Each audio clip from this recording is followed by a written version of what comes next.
Now, as you know, the Mason Corridor is much more than a transportation initiative, but transportation is a key element of this program. And specifically, we're talking about the bus rapid transit system and actually building this new system. So I'm wondering, where are we in this process? Interestingly, I know just who to ask. This is Helen Mickelbrink, and Helen is our city engineer. Helen, thanks for being here today. Thanks for having me. All right, so where are we on the Mason Corridor project? Well, the Mason Corridor project has been in the planning stages for approximately the last 8 years, and now it's moving into final design and construction. So it's moved into my shop. As the engineering department, that's what we do, our capital projects. So essentially, planning is the conceptual idea behind the project, and when it comes to you, it's actually doing it. That's correct. We're currently doing the actual final design, the plans of all the grading and the roadway improvements, and ultimately building all the bus stops along the corridor and marching towards final construction. So the corridor itself is 5 miles and starts and ends exactly where? It starts right here at the Downtown Transit Center, and it ends at the new South Transit Center that is currently under design, that's about at the Harmony Road intersection with the Mason Corridor. Now, Helen, I have to ask, because I know a lot of people are thinking this. This is a huge project, and it's a big investment in our community's future, and not an inexpensive project. So, why make this investment now?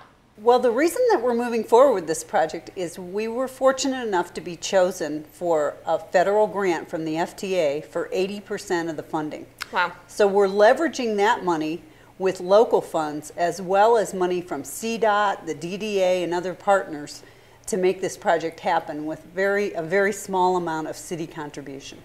We talk a lot about the bus rapid transit component of this project. What is a BRT? Well, a BRT isn't dramatically different than a regular bus. It will look very similar to a transport bus. It'll be operated by compressed natural gas, and it'll be articulated. So the bus will actually be in 2 pieces with a centerpiece in the middle. Yes, us technical people, Helen, call that the accordion bus. That's another term for it. The feel of the BRT is going to be more, though, like a train. You'll get the feeling of a light rail train experience in that it's faster and the stops will be more similar, in that the platform will be at the same level that you walk out of the bus. Whereas now, like the bus that I take, I step down onto a curb. Right. This bus will come out at the exact same level of the platform. Now, you talk about it being faster, or at least getting people from the south side to the north side quicker than driving your car. What makes it faster? Well, what makes this system faster than a regular bus system is the 3.5 miles of fixed roadway that it'll run on that's completely dedicated to the bus.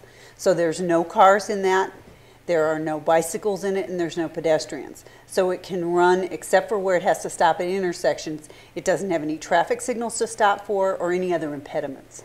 The bus will run in regular traffic along Mason until it gets to the university, and then at the university is when it switches into the fixed guideway, we call it, which is basically a roadway.